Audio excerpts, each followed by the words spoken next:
Okay, well, first of all, we have a personal thing we want you to do. Look at the camera, and in your most expressive delivery, please say, "Blow me, Chuck." Would you do that for us, Carmine? Blow me, Chuck. That? Blow me, Chuck? Who's Chuck? That'll work. That's great. I don't know, I'm not a poofter or a faggot or nothing, Chuck. You don't understand that. But they told me to tell you that. Okay. And what's rock? And I want my MTV. And what's? I really do. And what's rock and roll mean to you, Carmine? After all these years. What does rock and roll mean to me? It means madness. It really does. It means, well, it's my hobby. You know, it's like rock and roll to me is not my work. It's more of a hobby, and I love it. I'd probably die rocking and rolling on my drums.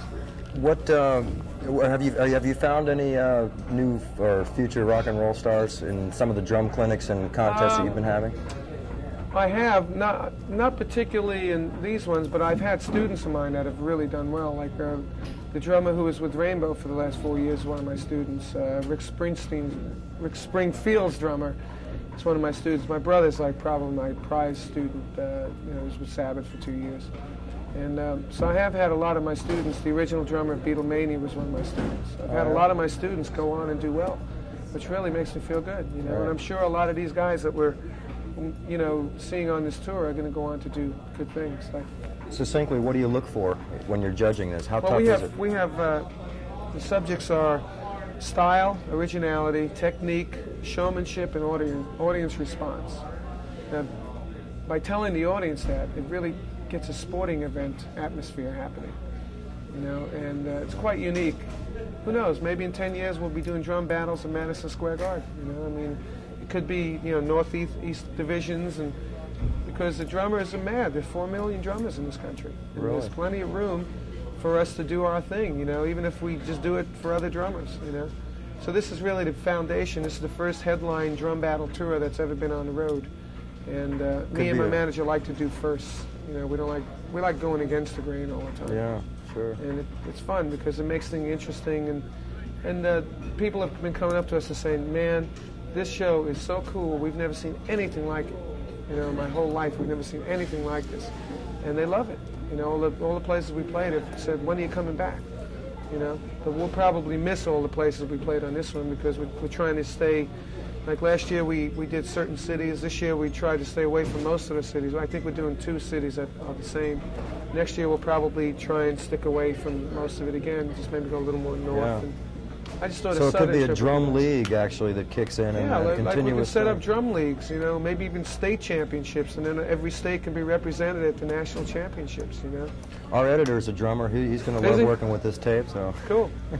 Well, you should watch what happens here tonight. Okay. It's real mad. That's for you, Ted. That's for you, Ted. Not you, Ted. You, Ted. Painted black? What is that? Asking? You asking? Yeah, the painted black riff with the drum. Oh, yeah. Yeah, tell us about that. How does it work? Well, see, I learned something with Alan, my manager. Is like never tell him that before any crazy ideas.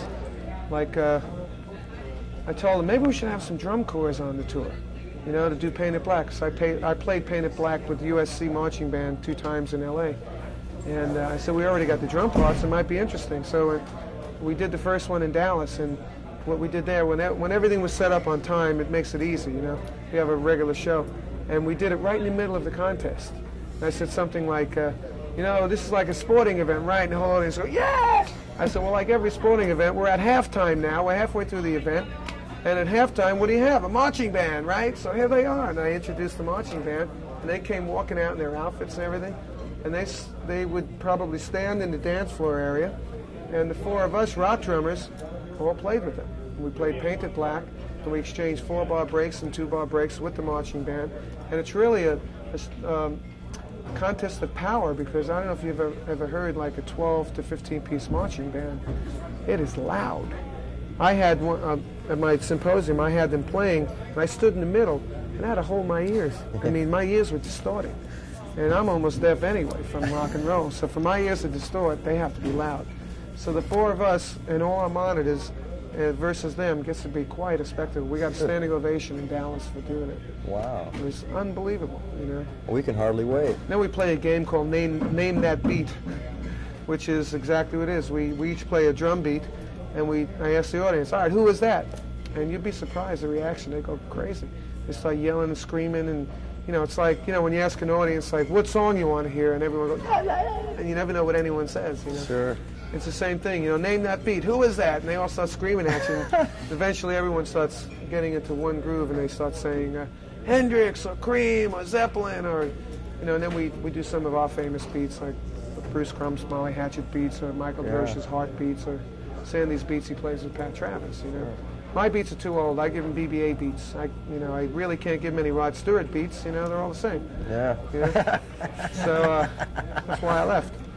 But it's really crazy. It's a pretty far-out show we got going here. I got to say, I'm real proud of the fact that we actually put it together, and it's on the road, and we're doing good crowds, and you know, and everybody's digging it. The radio stations dig it, and the people dig it, and the clubs dig it. Mattel must be loving it. Mattel love it because they're getting a good shot. We do a whole bit with the Mattels and Sonics. And the biggest problem they have, like I said, is people think it's a toy. Yeah. You know? And what it needs is somebody like, you know, us guys going out there and showing people, hey, this thing is cool. This can be used in shows. It's important, I think, that qualified drummers like you guys with so much experience are you know, testifying to that. It's like, hey, let's come up and testify, and that's what we're doing, and we're showing people that, you know, you put the Mattel thing through effects through the board, it sounds great. No kidding. You know, it sounds like a $20,000 synthesizer. You know, it's reassuring to know that you, as a heavy mechanical drummer too, is not intimidated by the electronic age too. That's encouraging. You know, I mean, if you get intimidated by change, I mean, I've been in this business for a long time because I've always flowed with everything that happened, you know. And if you get intimidated by it, you'll see how quick you become a has-been, you know. And I don't think at this point in my career that, you know, I want to become a has-been.